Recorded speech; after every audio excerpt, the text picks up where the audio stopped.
First, the bad news. SAP Business AI won't generate amusing holiday cards, but it will personalize career paths for your people and let you know which suppliers are best, so you can be ready for the next opportunity. Revolutionary technology, real-world results. That's SAP Business AI. This episode is brought to you by Shopify. That's the sound of switching your business to Shopify, the global commerce platform that supercharges your selling. Harness the best converting checkout and same intuitive features, trusted apps, and powerful analytics used by the world's leading brands. Stop leaving sales on the table. Discover why millions trust Shopify to build, grow, and run their business. Sign up today for your $1 per month trial period at shopify.com/tech23. If you were to ask any kid growing up if they wanted to go to space, guaranteed most of them would say yes. However, if you were to tell them that while in space, they could die in several different ways and never see their families again, a few might change their minds. However, if you were to ask this kid if he wanted to go see 1986's SpaceCamp, well, that's a guaranteed yes, because that film is not that bad.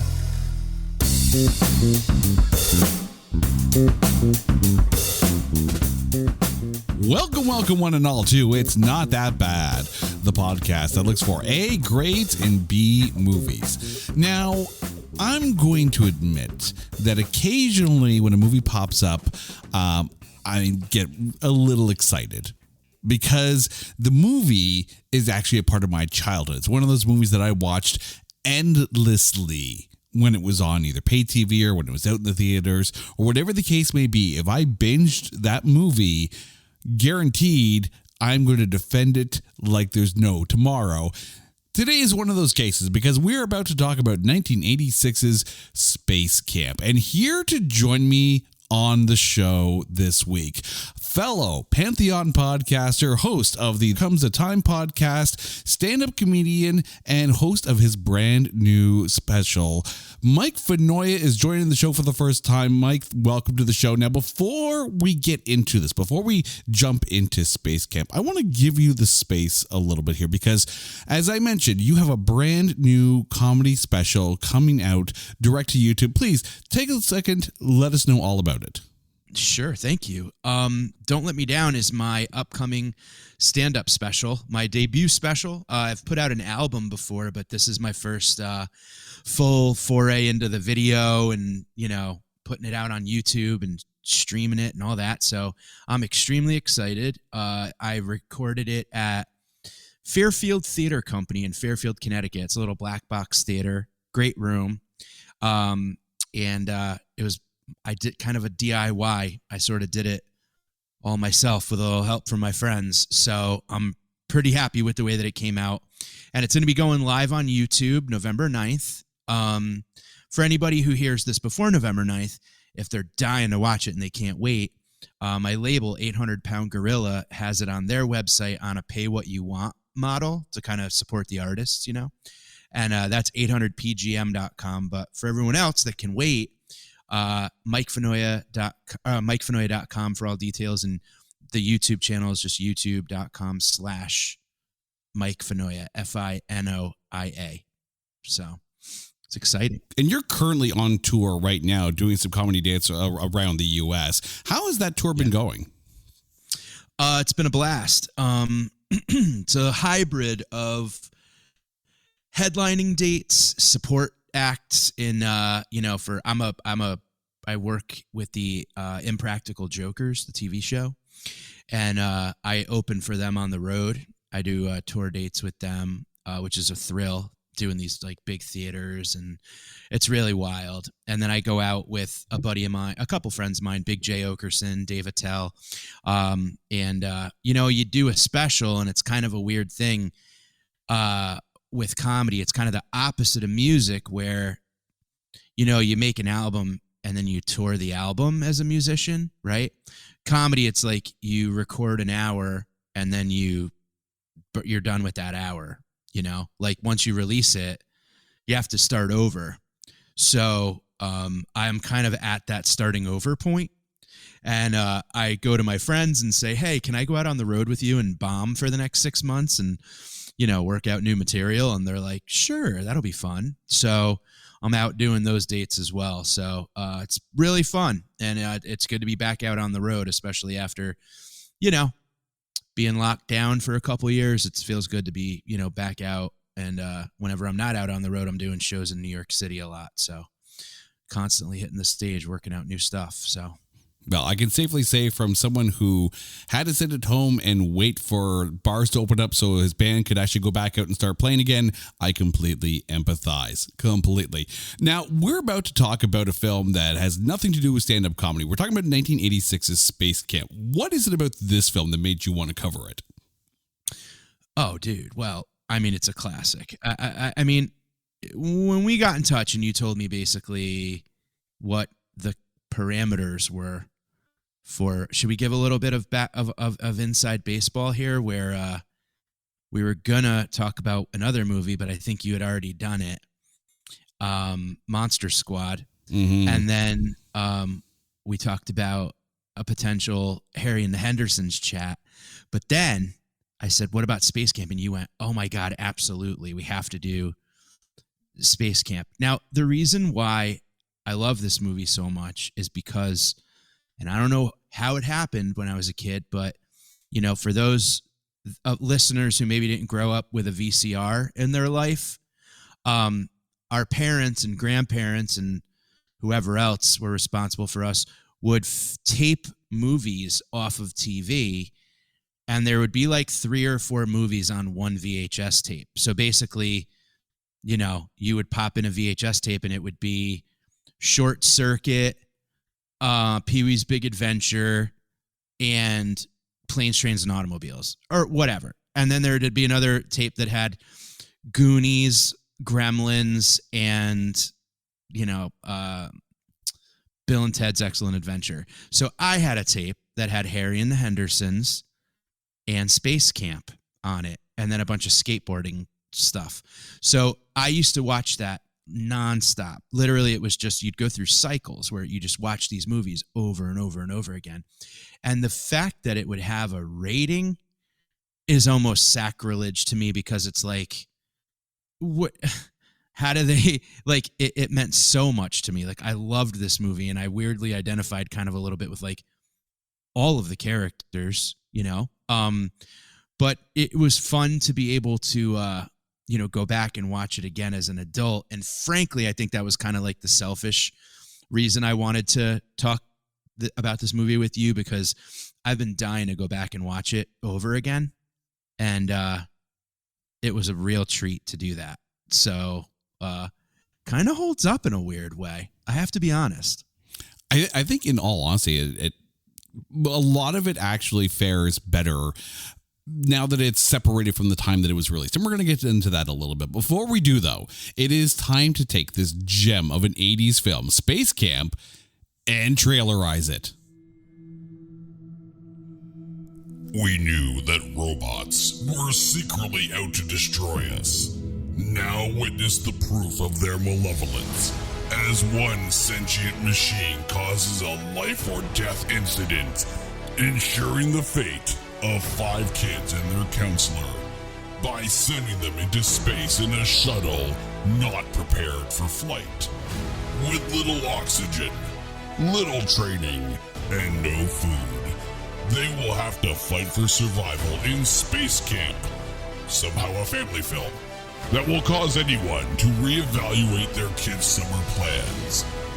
Watch as this super smart and completely unqualified group of attendees need to learn to stop nagging each other or risk spending the rest of their short lives in orbit. They say that in space, no one can hear you scream. Well, they're in space, and they're screaming a lot, and I heard every decibel. Kate Capshaw does her best to help bring the kids home in SpaceCamp. Rated PG for problem ground control.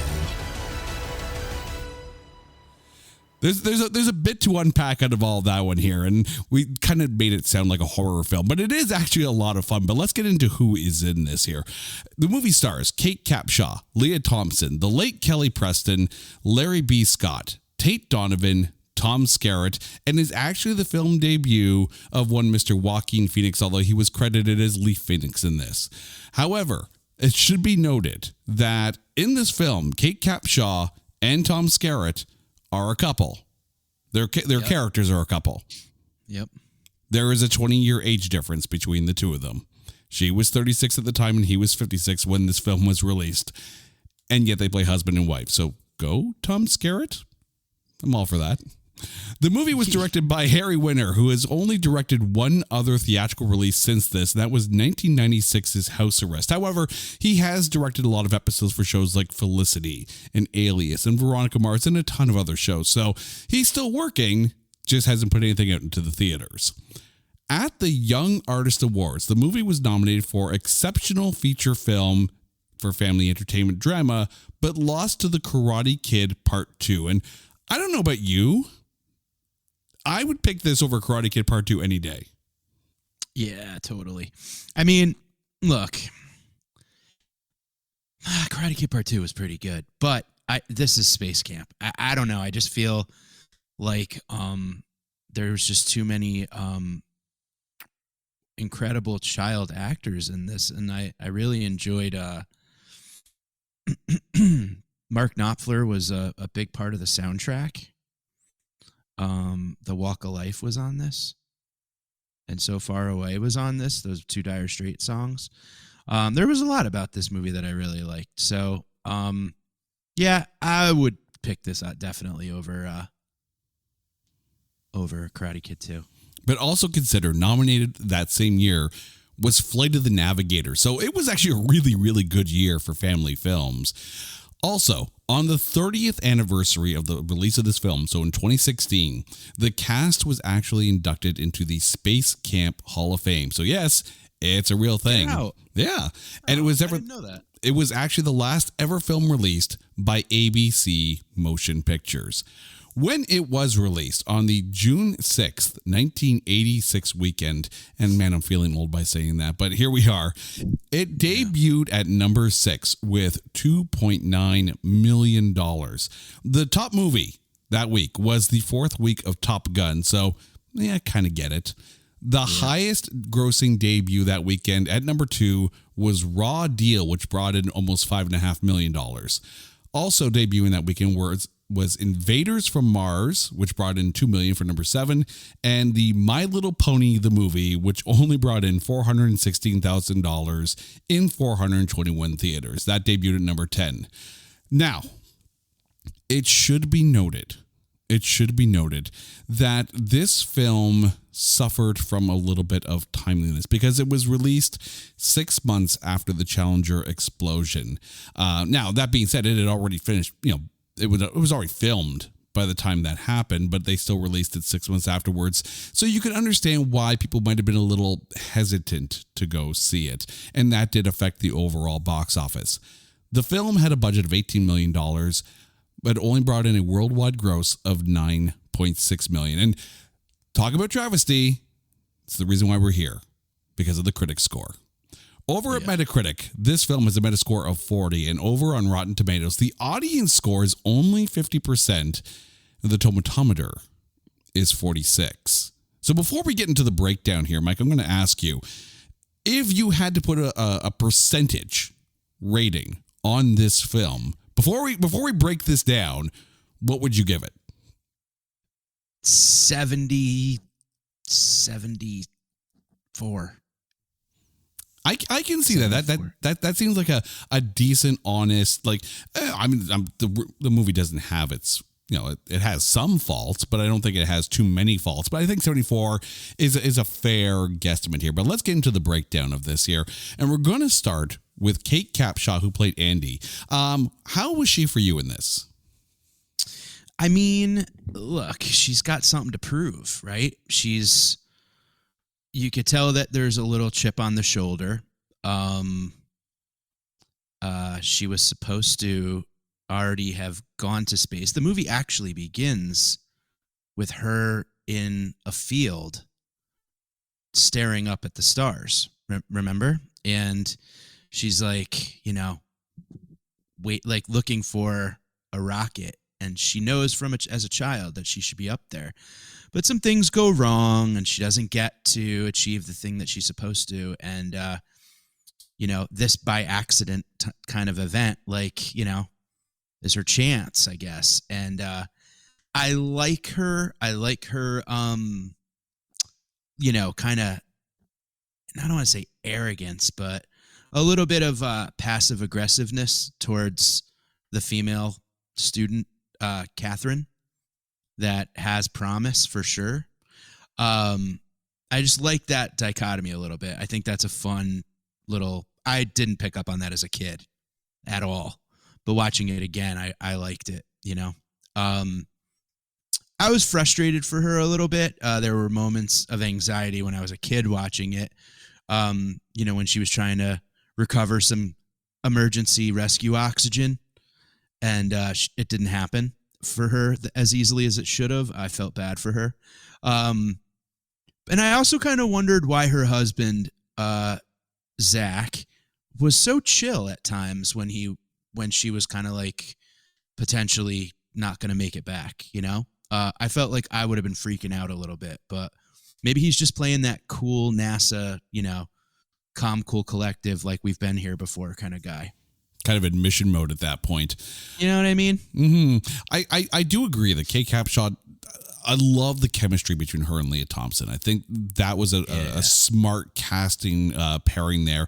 But the other thing, too, is when dealing with the rest of the team, Kate Capshaw never got like screamy mad or anything, but she pulled off the I'm disappointed in you vibe. And I think, any kid who has pissed off their parents at any situation knows that if the parent is screaming, you're probably going to survive. However, if they're quiet and go, I'm really disappointed in you, you f***ed up. Yeah, exactly. There's some friends I know that like even the term disappointed is like the word. Like I'm someone who always has like anxiety, right? So if someone goes, relax, it drives me nuts. So it's like, I haven't thought of that.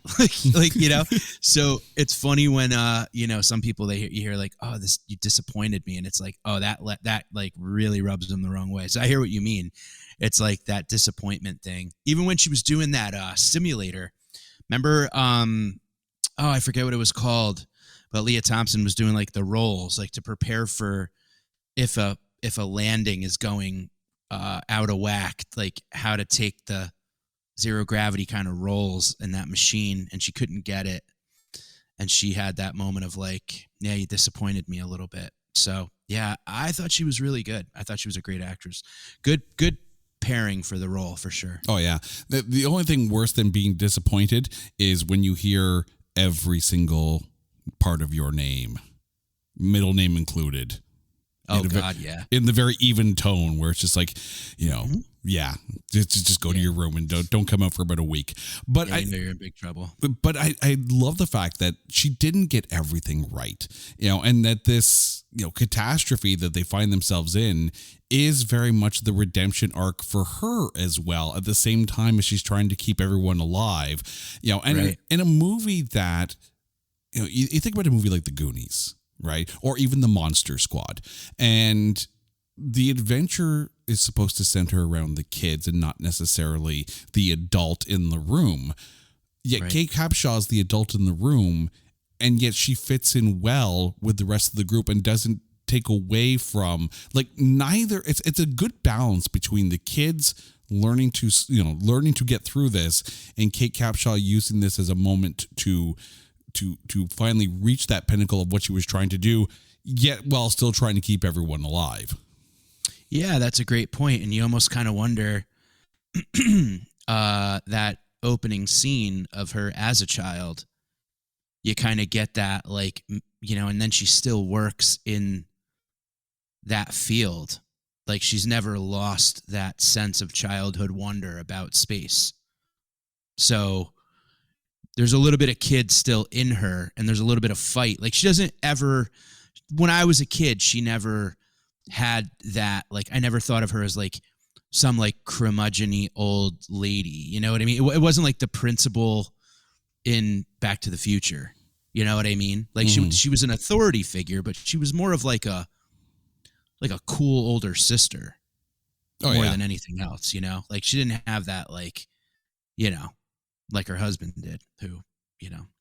But I will tell you, Kelly Preston, I was kind of putting it together. I definitely think that Tish, her character in this movie, is my first crush, for sure. I can see that. Kelly Preston She was just hot. she was a gem in this, absolutely. Yeah. I will say before we do get to Kelly Preston Yeah, here. sure. Sorry. No, that's okay. It's okay. I love tangents. It's all good. But I will say that anyone who likes Captain Marvel, the movie with Brie Larson, I guarantee you that if you showed them SpaceCamp, they will connect with Kate Capshaw's character because you can kind of see some of the same Carol Danvers characteristics in Kate Capshaw's character in this. Yeah, no, definitely. And I mean, I think it's a happy accident that you know, that she gets sent up there and is able to come home in one piece, you know. Mm-hmm. It's really great. I was happiest for her, I think, to be honest. Well, also that she got to live too, so that's always a good thing. Well, that's what I mean, that's, you know. But if she was gonna die, space is the place for her to go. Right? You know what I mean? Get to where you got to go, and then you don't have to go anywhere further. But let's talk about Lee Thompson, who plays Catherine in this. Now, you have to understand that this film came out the same year as Howard the Duck. So this was like the year of Leah Thompson. But how was she in this for you? I mean, she kind of had this like reluctant genius kind of thing going on. I don't know. Like she was tough at times, right? But she also questioned her own ability, especially when, you know, the heat was on. I thought it was interesting the way that she had a really great line when she was getting hit on too hard by another gentleman in class, Tate Donovan's character, Kevin, about just like, you know, stop trying so hard kind of. And I thought that was really cool. Watching it again as an adult, I'd have to say as a kid, it completely was over my head. In fact, I was just like, how come he's not hitting on Kelly Preston? That's all I thought. Because at the time I would just, you know, I didn't get it, you know. But she was great. I mean, I thought that it was interesting how she brought out the fighter in Andy. I think Andy looked at her as like maybe she reminded her of who she once was, or she has the potential still to be something that like maybe Andy thinks she can't be anymore. So I liked that kind of, I don't want to say like a mother-daughter kind of, it was almost like sibling rivalry more than, you know, again, because I don't think Kate Capshaw came across as old to me. So, yeah, it was almost kind of like I'm hard on you because I care about you and I know that you can do it kind of thing. And I really liked it. I thought it was very cool. I thought she handled the, you know, I always find it interesting too to think about like the female that's being, you know, what's the right word for it? Hit on, but like that's not the word I'm looking for. The female lead that's kind of being like sought after heavily by a male character. How that like plays into the overall like progression of the film. You know what I'm saying? Like, does it take away from it? Does it, you know? And I felt like her character didn't let that part really get in the way or compromise the importance of SpaceCamp. Oh, no, the key was always SpaceCamp, which I liked. Yeah. Catherine was on a mission and she was not going to be sidetracked on that. One of the things I liked about Catherine, you know, she knew her stuff. There was no question whatsoever. Like, she was completely and utterly book smart when it came to SpaceCamp. And she had her eyes and heart set on being mission commander. That was the goal, be mission commander. And then Andy kept on guiding her towards being the pilot.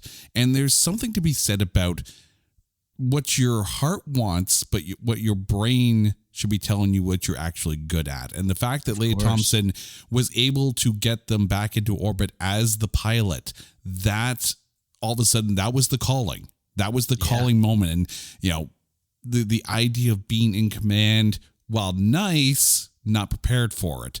The idea of being the pilot, it's like that whole theory of the person who doesn't want the job is probably the person most qualified for that job. And I think that actually plays out very well in this. Yeah, and it's almost kind of like the coach versus the quarterback, where, like, you know, the coach can be the one that can call the shots and make sure every I is dotted and T is crossed, but it's the quarterback that needs to execute the play. Oh, and the whole team is dependent upon that person. So I think Andy saw in her, like, you know, you're going to be the one that can rise to the occasion. You have the confidence, you have the strength. And I thought, yeah, I agree with you 100%. I thought that it was definitely a good call for her. Yeah, it's like in hockey when you take someone who plays defense and they're super fast and they're really good and moving them up to the wing because it's actually their stronger position. Yes, I just got a hockey reference in a SpaceCamp episode, but here we are. I'm a Canadian. That's what we're going to do. Let's talk about Kelly Preston, who of course played Tish. Aside from being one of your first crushes, how did she fit into the role for you? I mean, a little forced. You know, I mean, she's like quintessential kind of cheerleader, almost like Mean Girl, good looking. And she's got like the weird kind of what do you call it? Like the jewelry kind of interface constantly and whatever, you know? A bit of a Valley Girl facade. Valley Girl facade, but she's also like, it seems like savant level photographic memory. She reads books and just memorizes them. But she ends up being like an incredibly supportive person. Like she kind of, I think her enthusiasm and her belief in their team pulling it off, like really helps everyone kind of keep their calm and keep their composure and stuff. She never like flips out and gets, you know, what you would expect, I guess. Like she was very, you know, and I mean that like from in 1986 as a kid. I don't know. I thought that she was actually like a really cool, in the beginning I was like, is she just kind of going to be like ditzy? But she ended up being like pretty incredible. She knew Morse code. Like she's the one that basically connects with NASA, correct? Am I remembering that right? Yes, it is. She's basically using like the one function in that where it's just a quick little like triggering one of the warning sensors in the ship. Yeah, so she was hopefully, killing it. Yeah, absolutely. In order for that to register on one of the consoles back in ground control. I think one of the things I liked about this, and one of the things that kept on crossing my mind as I was rewatching this, is that when it came to 80s sitcoms, mm-hmm. You had your people who liked Family Ties and stuff like that, and you had your people who liked Welcome Back, Kotter, and like some of the more goofier ones. For me, it was Head of the Class, and I think because I was a bit of a geek and still am, and very. I prided myself on trying to do very well in school, even though I didn't always do that well, but I was very much like that smarts oriented kind of worked for me. You mentioned Kelly Preston being one of your first crushes. I will fully admit that one of my first TV crushes was, I think it was Carol Seaver was the daughter on Growing Pains. Sure, that was my favorite show. Right? But again, because she was smart, because she had intelligence and looks too, but intelligence. Tracy Gold, that's who the actress was. Gold. Exactly. Yeah. But I think that's the part of the reason why SpaceCamp kind of clicked with me is because of my love of shows like Head of the Class and characters like Carol Seaver. It worked out well. And I think with Kelly Preston, it wasn't that she was... Was it a little thick with the Valley Girl? Yeah, sure, kind of thing. But it was the 80s and nothing was subtle. But the thing is, she wasn't a mean girl. She was just happy and smart when just with a photographic memory. And I think that plays into this as well. Like the whole idea that everyone is there because they're dreamers and they're smart and they have a shared vision and nothing kind of gets in the way of that. Right. No, that's true. And I agree. And I think that that's what she ended up being. I mean, literally the lifesaver. Like she saved them kind of. I mean, like the fact that when NASA saw the, you know, when the whole scene was going down, when basically Jinx was kind of being, you know, removed from headquarters there, the command center, and he starts to, you know, recite what's being coded. That's a very important. I mean, she did it, you know, and she was super helpful of Max, you know, to go out and say, you know, get the oxygen, even when you know her and Leah Thompson's character, Catherine, were like sitting in their bunks, kind of chatting, and she's, you know, ready to put makeup on her and all that, you know. Yeah, she's just a nice friend. She's like the opposite of a mean girl. Mm-hmm. But at that time, it's almost kind of like you're expecting it because it's that era, you know. But no, you're right, and nothing was subtle in the 80s. So yeah, subtle like a hammer. Let's put it that way. Yeah. Tate Donovan, who played Kevin. To me personally, this felt kind of like the Steve Guttenberg in Police Academy kind of role. But how was Kevin for perfect. You? No, you nailed it. I couldn't agree more. Except Steve Guttenberg's way funnier and way, I don't know. He was kind of a little bit all over the place to me. I didn't take him seriously at times as a kid. I think now I feel kind of like if they had another hour to make this movie, it would have been him explaining some type of like rough childhood or something. Like, I don't know. He seemed like he had something to prove. Now though, like watching it again, it's like, oh yeah, I get it. Like, you're right. It is the kind of more of that Gutenberg type. Like, you know, he had a serious side. He, you know, chased, you know, Catherine to that, like switched, you know, the color badge to get into the right group. And I didn't like when he snapped on Max. That bothered me a little bit, that particular scene. That kind of really bothered me as a kid. That made me not like him, to be honest. Mm-hmm. But, you know, and I was very sensitive as a kid, still am at certain things, but I felt bad for Max. But Tate Donovan's character, you know, I think these kids kind of had this thing where it was like immediately it's one for all and all for one, and we're going to do whatever we can to help each other get through this, you know? Mm-hmm. That was neat. And he was very good at that. He kind of like rose to that occasion, you know? But he kind of just had a tad of like a bully vibe to me when I was younger. It's funny going back and watching a movie you haven't seen since you were a kid. It elicits like notions and almost preconceptions about characters that you made before you've experienced life. Mm-hmm. And you know what I mean by that? Oh, completely. It's, you know, as I mentioned, it was the whole tying it together with why I liked shows like Head of the Class and Growing Pains and whatnot. But when you take a look at the role of Kevin, and of course I mentioned Steve Guttenberg in Police Academy because there was some of that, you know, mischief making and, you know, trying to get into the same group as Catherine. But I think you could also take the role of Kevin and realize that it's a combination of Steve Guttenberg in Police Academy and Matt Damon from Good Will Hunting, in that Kevin's not dumb. You know, otherwise he wouldn't be at SpaceCamp. He wouldn't have figured all of this out. Like, he's there for a reason, and I think he's almost like reluctantly smart. Like, he's smart and he knows it, but it's not cool to be smart, and he tries everything to almost self-sabotage those opportunities. Perhaps, yeah. I think that as an adult watching it, that's something to pick up on for sure.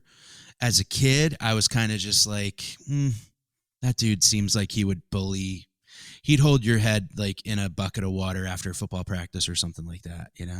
But you're right. Like, now looking at it, he is at SpaceCamp, you know, and he takes the parking space of the, it's almost kind of like the movie wanted you not to like him in the beginning, unless you had that kind of rebel badass kind of vibe, because he like parks in the,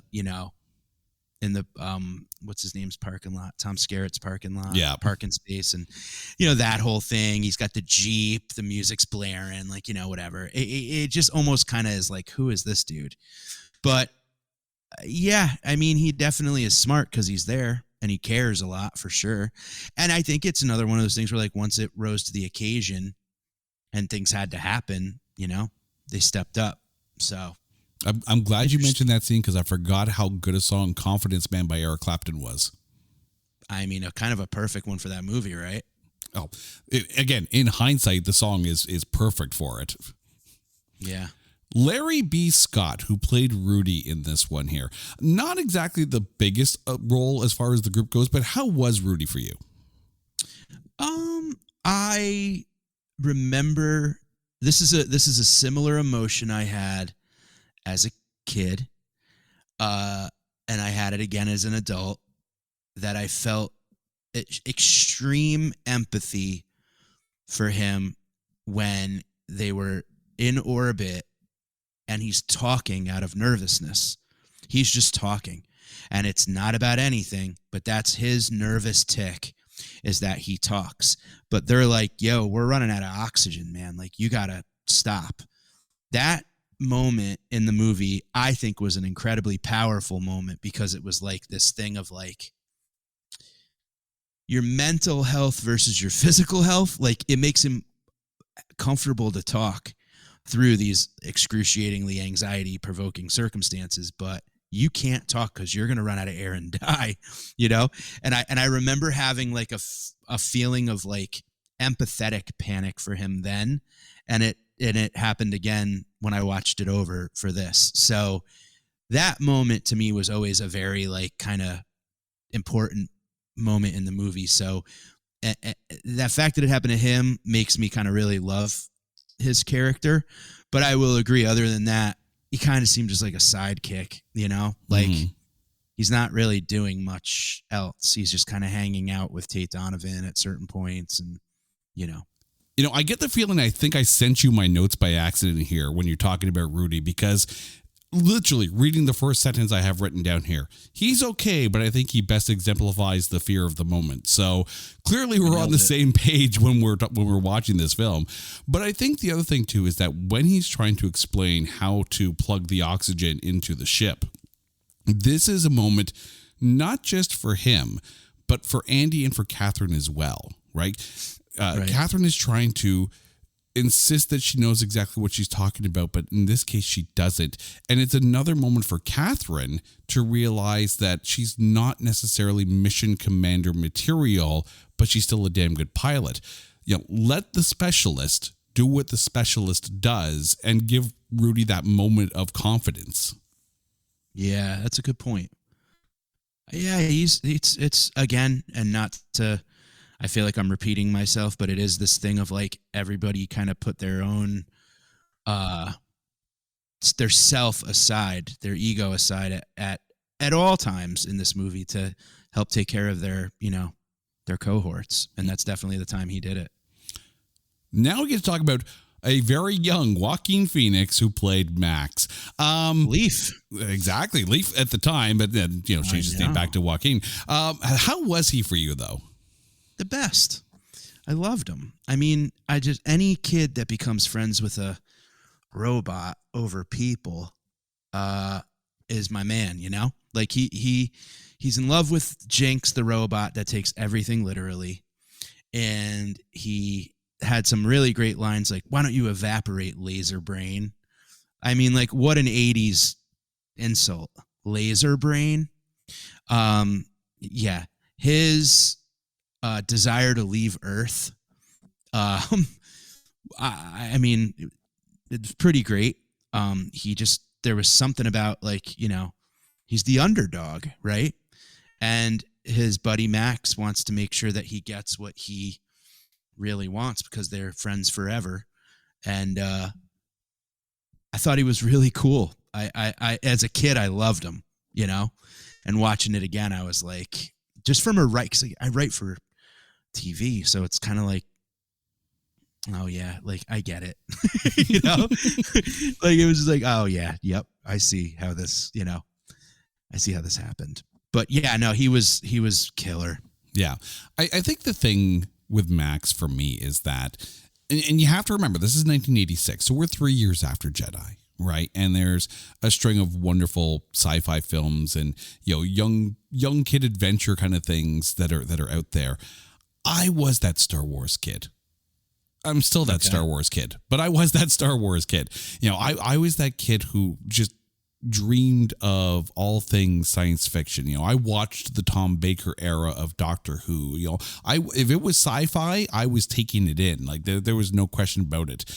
And the thing with Max is that he's kind of that character where he is the portal for the viewer. He is us. He's the one that we're going to see, ourselves in that position here. It's kind of like with Doctor Who, getting back to, sci-fi geekery here.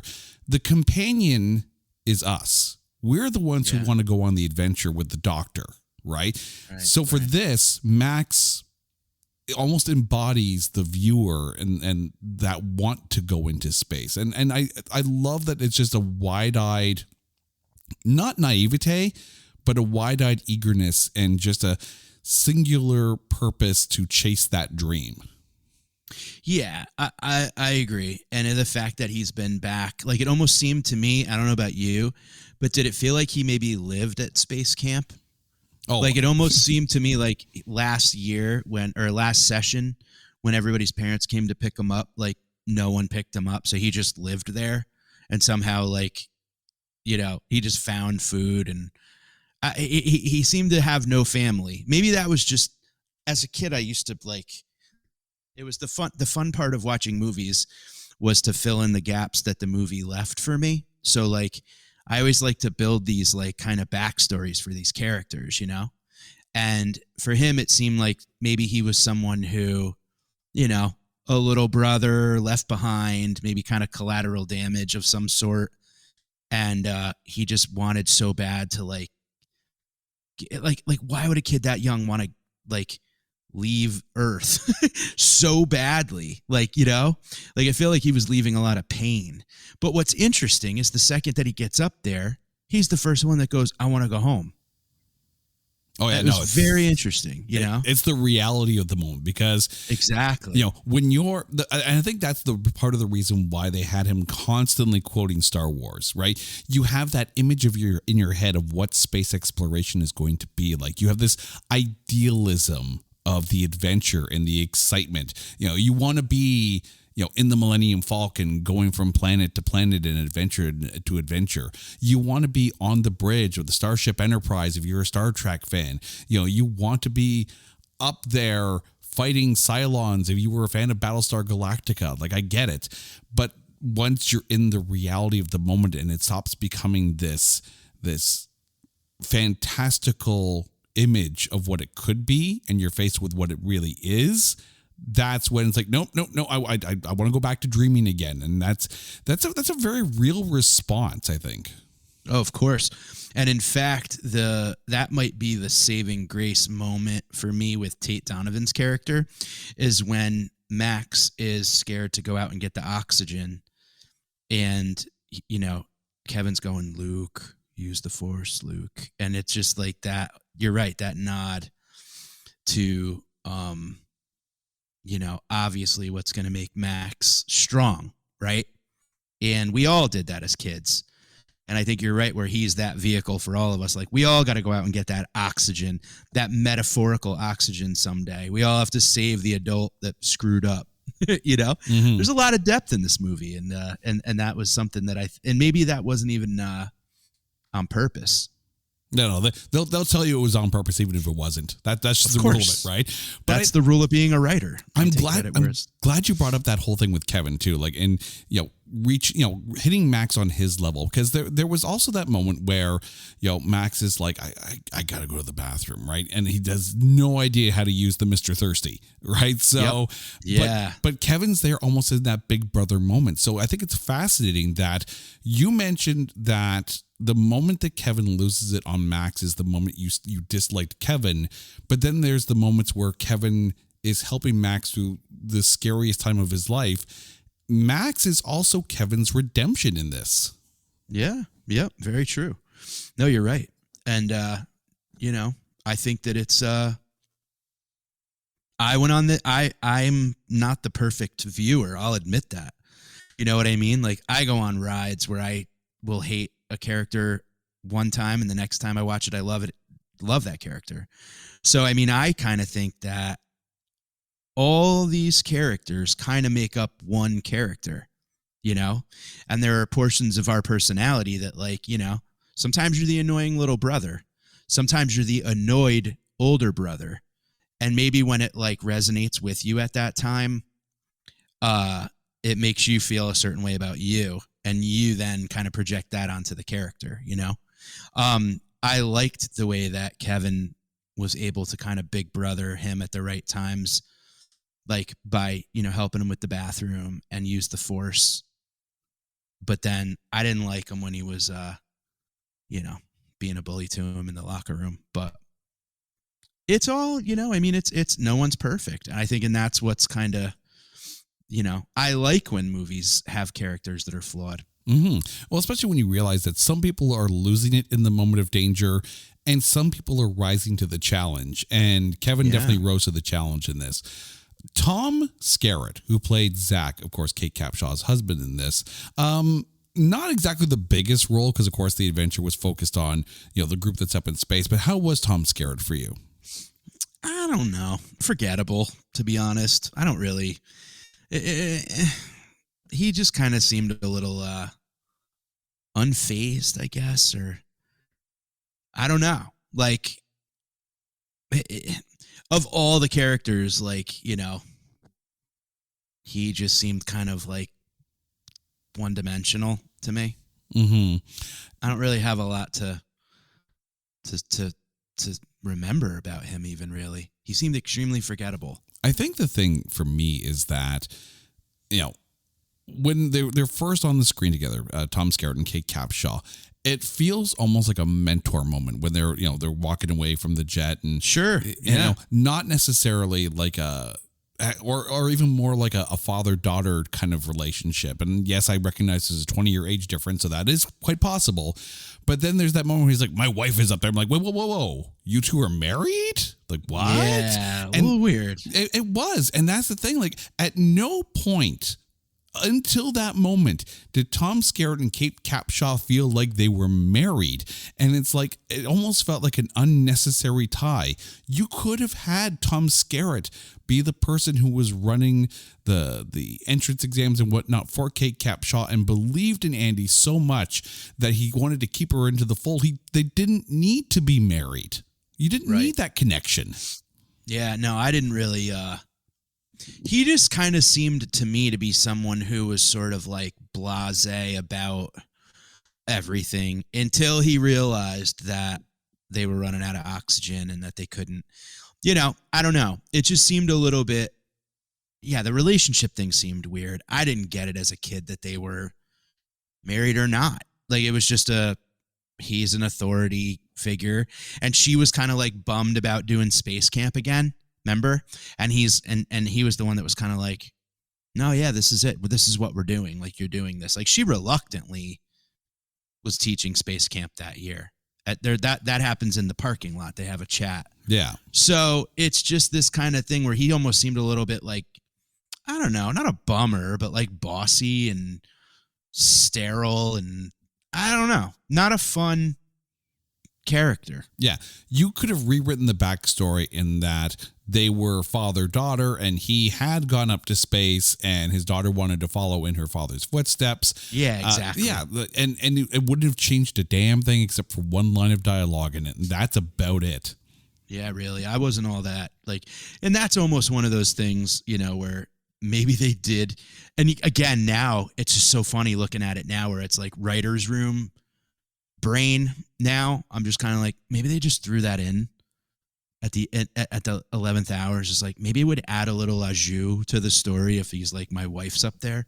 Because literally they're not passionate. They don't kiss. They're nothing. Yeah. So maybe it could have just been a last minute, like, maybe we add a little bit something here. Who knows? Right. I do have to point out before we get to one more thing here that in 2020, Disney announced that they were going to be doing a remake of this film. And if they do, that'd be one great thing to fix out of this one. I know, right? Yeah, really. It's true. That's a great point. Also, I would love to see a remake. I was about to say, like, normally I'm not exactly jacked about remakes and whatnot, but I'm sorry if Disney Plus does a remake of SpaceCamp, count me in, because I think it's 100%. I think this is the perfect property to do it because it was hindered by the release date and world events that happened at the time, and I feel really bad about it because this film is a gem and it was just released at an unfortunate time. I have to say, in going back and watching it, and to your point, I thought that the special effects for 1986, I thought it was really fantastic. I mean, I did not think it looked hokey and cheap. And, even like when they made it to the space station and just the construction of it. And when, Max starts to kind of drift off into space and, just some of it. I mean, there were definitely some pretty cheesy moments, like with the, shuttle kind of either coming back or taking off. And there's like the reflection of the shuttle going by like the window, like that stuff. But the actual in the shuttle and in orbit, and even when like she was trying to escape the hatch and things like that, like I thought it looked really cool for 1986. And then watching it again, I was expecting it to be a little hokey, but wasn't terrible. I think the smart thing is that a lot of the storytelling, well, first of all, a lot of the storytelling was on Earth, so that helped a lot. But For sure. once you were in the shuttle, most of the stuff that they were doing was in sections of the shuttle that didn't have windows in it. So I think they definitely, I mean, yes, you could tell the green screen, but of course, this is, Sure. do the math here, 37 years old as of the time that we were recording this. So holy crap, I'm old. But, green screen aside, it still holds up to this day. Yeah, it didn't look bad at all, really. And I thought that, to me as a kid, like I was fascinated. I mean, like my space, my room was covered in, glow in the dark stars and planets and, all of that, telescopes, the whole nine. And I thought, man, I loved those scenes. I loved them when they were all looking out the window together.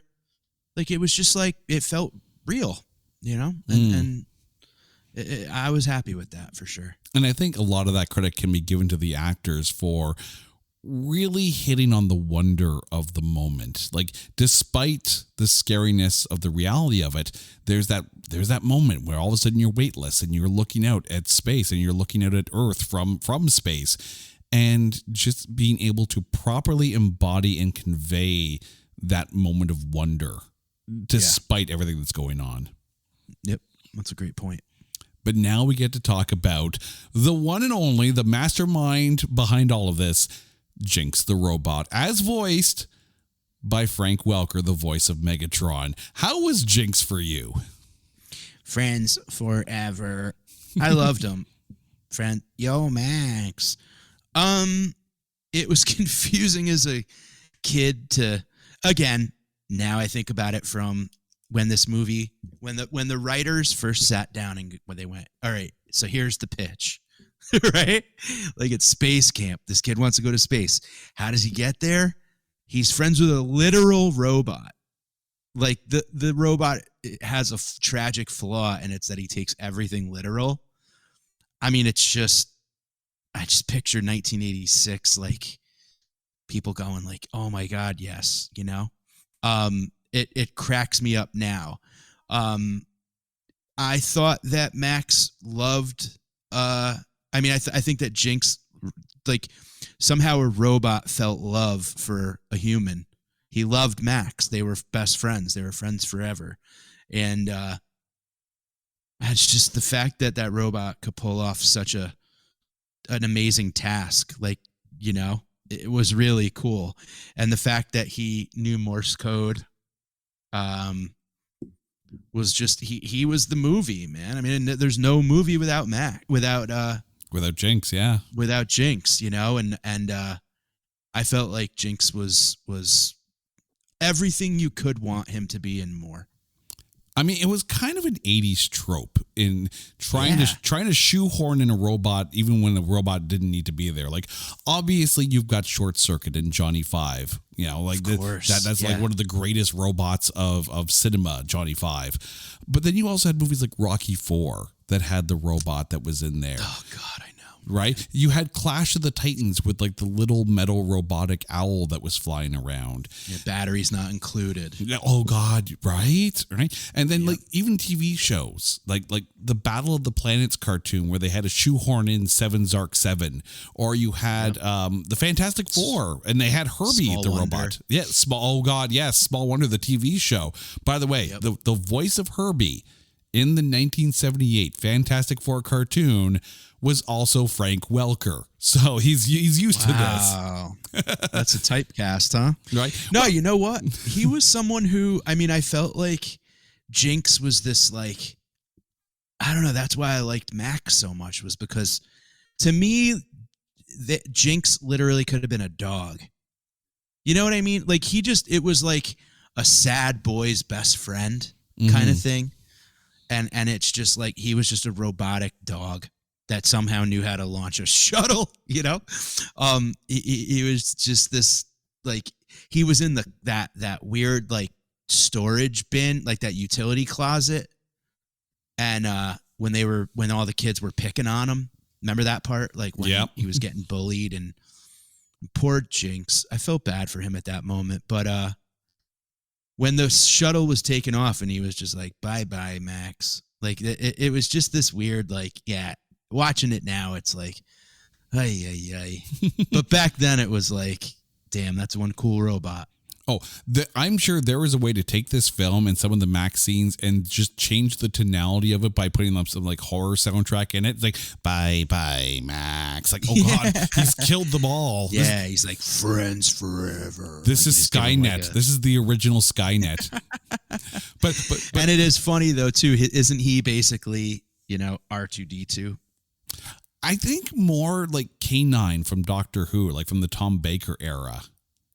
Okay. Like, again, I'm geeking out here with my Doctor Who-ness and all that. I'm not the most privy to the Who-ness, but I just think it's this interesting, like, we have to have, like, it's 80s. It's just 80s, you know? It's just, how could there be a movie without a pivotal robot? Oh, yeah. And I think it's one of those things where, like, I'd be afraid now if in the Disney Plus reboot it was some kind of like AI or some kind of handheld device or something like that's able to communicate. No, you need to have a robot if you're going to do the remake, because Jinx needs to make that happen. But that being said, when it comes to the reboot and, you know, the eventual reboot, because I do hope that this actually does happen. So I'm going to ask you this: would you rather a reboot made for Disney Plus movie or a series? Oh, SpaceCamp series. Nah, I think SpaceCamp stays a movie. It just because it would get, like, I don't know, like, I just feel like it. I'm just gonna go movie. Some shows just shouldn't be a series. I mean, you look at Cobra Kai and it's like, it's cool, but it's like, you can't Cobra Kai every, like, what happened, like in SpaceCamp, like, I guess what happens does I mean, maybe they stay in space longer, they reach certain planets, like, I don't know, like, it just feels to me, you're either drawing out the inevitable or you're extending the inevitable to a point of nausea at that point. Yeah. You know?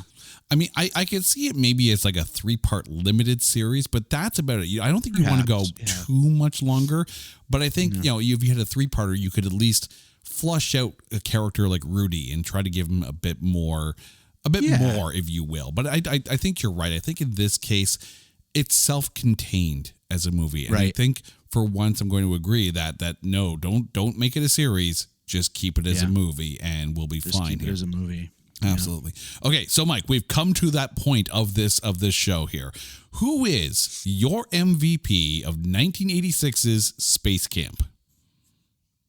Leaf Phoenix. I can see that. I can absolutely see that. And I love that little guy.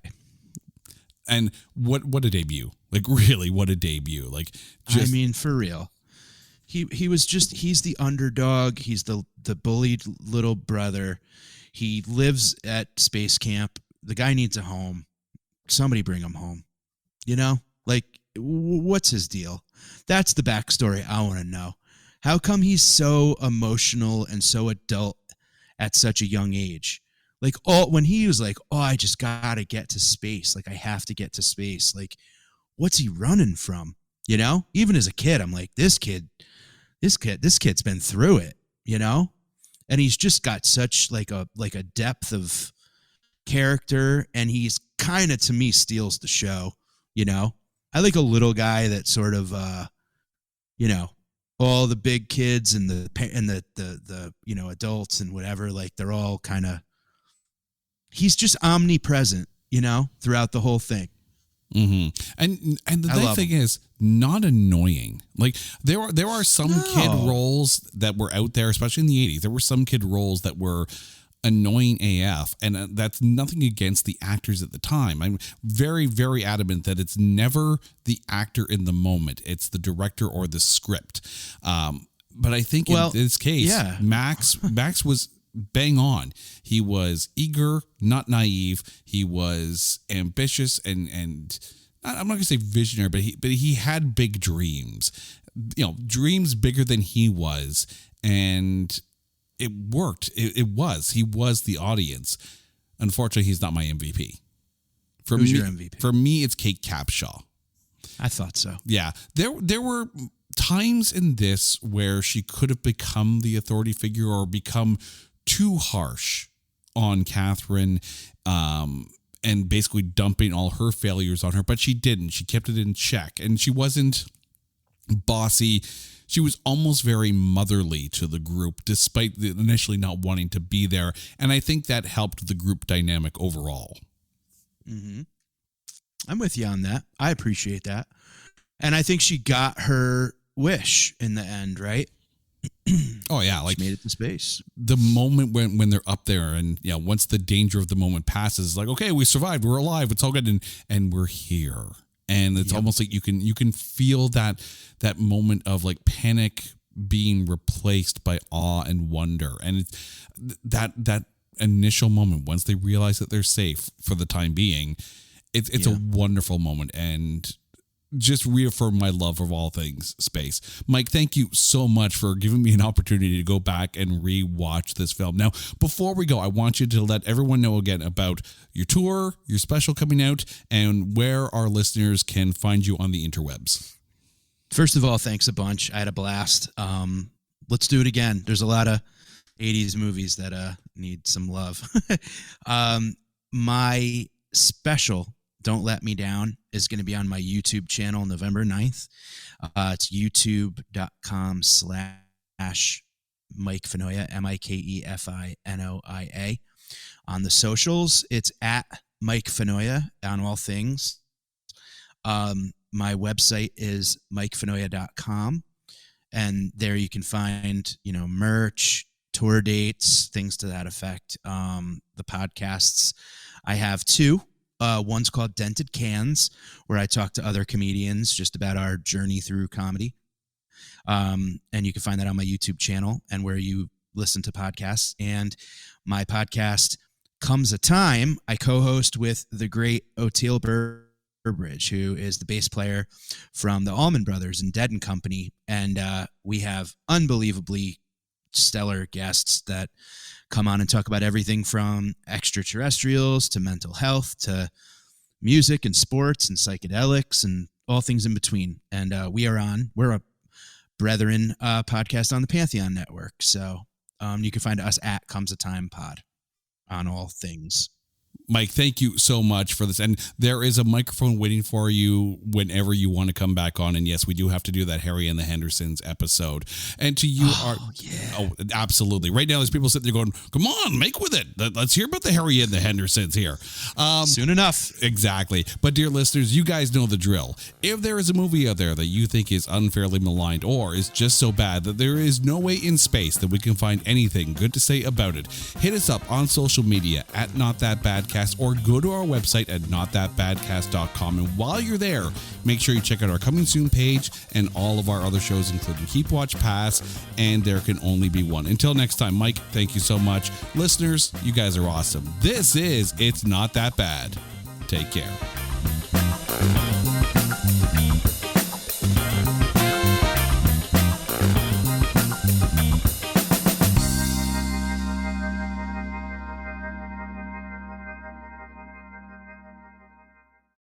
Hey folks, Stefan Shirazi and Renee Richardson here from the Metallica Report. And we are proud members of the Pantheon podcast family, where the best of music and podcasts unite. We've got something pretty cool for you. We're giving away an exclusive Metallica merch package worth over $250. That's a whole lot of Scary Guys, Skulls, M72, and other sought-after Metallica swag. And we've made it easy for you to win. Follow and share the Metallica Report, and you're in the game. Go to pantheonpodcast.com/Metallica, enter your email, and hit that button to be entered to win. And just like that, you're eligible for our monthly exclusive Metallica merch package. And guess what, rockers? You can enter every month, so just do it. And while we love our global brothers and sisters, the lawyers won't let us ship outside the U.S.